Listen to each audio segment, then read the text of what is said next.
सासू माँ की नई सहेली।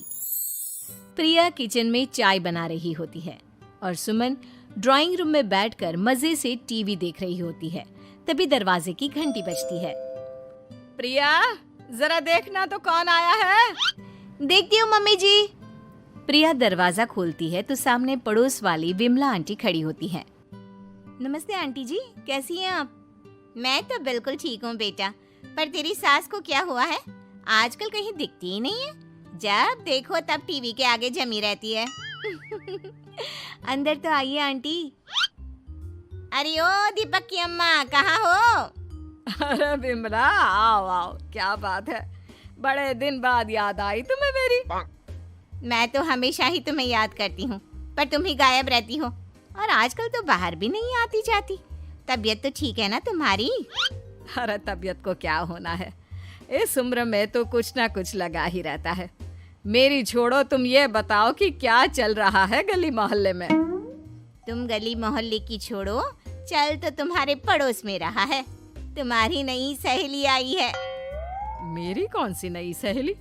मैं तो यहाँ बस तुमसे बातचीत कर लेती हूँ या फिर बाजू वाली शर्मा की बहू से दो चार बातें कर लेती हूँ। इसीलिए तो कहा कि तेरी नई सहेली आई है। अब कोई पड़ोस में आया है तो बात तो होनी ही है। कम से कम इसी बहाने हमारा भी एक ग्रुप बन जाएगा। फिर सब मिलकर अपनी बहुओं की शिकायतें किया करेंगे। दोनों हंसने लगते हैं। तभी प्रिया चाय लेकर आती है और सामने टेबल पर रख देती है। दोनों चाय पीती हैं और बातें करते हैं। चलो मैं चलती हूँ, अब कल मिलते हैं। राम राम। अगले दिन प्रिया किचन में कुछ काम कर रही होती है और सुमन आराम से सोफे पर बैठकर मटर छिल रही होती है। तभी डोरबेल बजती है। प्रिया दरवाजा खोलती है तो सामने उनकी नई पड़ोसन खड़ी होती है। जी, आप कौन? मैंने पहचाना नहीं। नमस्ते बेटा, मैं शारदा, आपके बगल वाले घर में अभी 2-4 दिन पहले ही शिफ्ट हुए हैं। ओह अच्छा अच्छा अच्छा, नमस्ते आंटी, अंदर आइए ना आप। देखिए तो मम्मी जी, आज कौन आया है। इतना कहकर प्रिया किचन में चाय बनाने चली जाती है। नई पड़ोसन को घर पे देखकर सुमन थोड़ा हैरान हो जाती है। नमस्ते बहन जी, मैं शारदा, आपकी नई पड़ोसन। अच्छा अच्छा, आप हैं हमारी नई पड़ोसन। आइए आइए, और बताइए कैसी हैं आप? जी बिल्कुल ठीक हूँ। वो दरअसल घर पर छोटी सी पूजा रखवाई थी, बस उसी का प्रसाद देने चली आई। सोचा इसी बहाने नए पड़ोसियों से भी मुलाकात हो जाएगी। ये तो बहुत अच्छा सोचा आपने। सुमन प्रिया को आवाज लगाती है। अरे ओ बहू, जरा चाय पानी का तो आके पूछ लो। ये आजकल की बहुएं भी ना, जब तक बोलो नहीं तब तक कुछ नहीं करेंगी। आई मम्मी जी। प्रिया चाय लेकर आती है। दोनों बैठकर चाय पीती हैं और खूब सारी बातें करती हैं। अच्छा बहन जी, अब मैं चलती हूँ, फिर मिलते हैं। अब तो आना जाना लगा ही रहेगा। शारदा के जाने के बाद प्रिया किचन से बाहर आती है। क्या बात है मम्मी जी, आप दोनों को देखकर तो लगा ही नहीं कि पहली बार मिल रही हो। आप दोनों तो बिल्कुल बिछड़ी हुई सहेलियों की तरह बातें कर रही थी। अरे जब दो औरतें मिल जाती है ना, तो बातें अपने आप ही निकल आती है। अब तू अपने काम पर ध्यान दे, बातों पे नहीं। ऐसे ही कुछ दिन बीत जाते हैं। अब सुमन और शारदा अच्छी सहेलियां बन गई होती हैं। दोनों एक साथ मंदिर जाती, मार्केट जाती और कभी कभी तो विमला भी इनके साथ मिलकर खूब हंसी ठिठोली करती।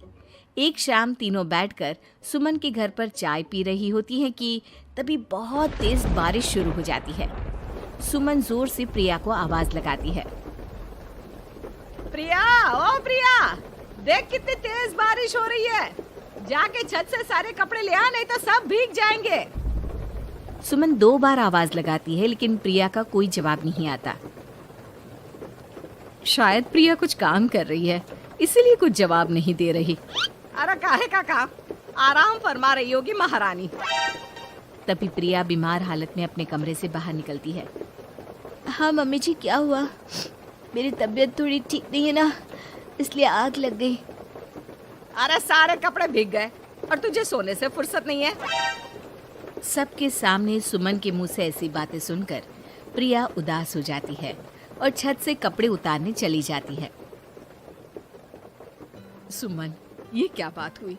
प्रिया ने बताया ना कि उसकी तबीयत ठीक नहीं, इसलिए उसकी आंख लग गई।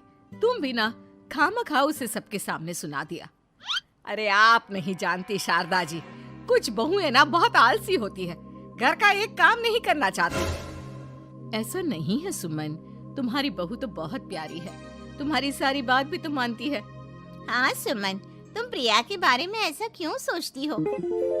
मेरी भी दो बहुएं हैं, लेकिन मैं उन्हें अपनी बेटियों की तरह रखती हूँ।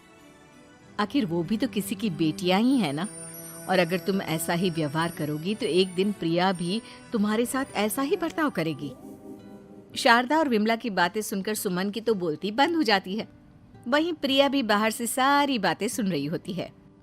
अरे मैं कोई उसकी दुश्मन थोड़ी ना हूँ, मैं भी उसकी माँ हूँ, लेकिन कभी कभी सास बनना पड़ता है, नहीं तो बहुएं हाथ से निकल जाती है। देखो सुमन, ये सब सोच का फर्क है। अगर तुम ये सोचोगी तो कभी प्रिया को अपनी बेटी नहीं बना पाओगी। इतना कहकर शारदा और विमला वहां से चली जाती हैं और सुमन अकेले बैठकर उनकी बातें सोचने लगती है। अगले दिन प्रिया और दीपक अपने कमरे में बैठकर बात कर रहे होते हैं और सुमन उनके कमरे के बाहर कुछ काम कर रही होती है और उन दोनों की बातें सुन लेती है। दीपक, तुम्हें पता है हमारे पड़ोस में जो शारदा आंटी है ना, बहुत अच्छी हैं। अच्छा, ऐसा क्या हो गया जो तुम्हें वो इतनी अच्छी लगने लग गई? कुछ खास नहीं, बस कल जब मम्मी जी मुझे सबके सामने सुना रही थी तो शारदा आंटी ने मेरा साथ दिया। मैं तो सच में हैरान ही रह गई थी जब उन्होंने मम्मी जी को मुझसे ऐसा बर्ताव करने के लिए मना किया।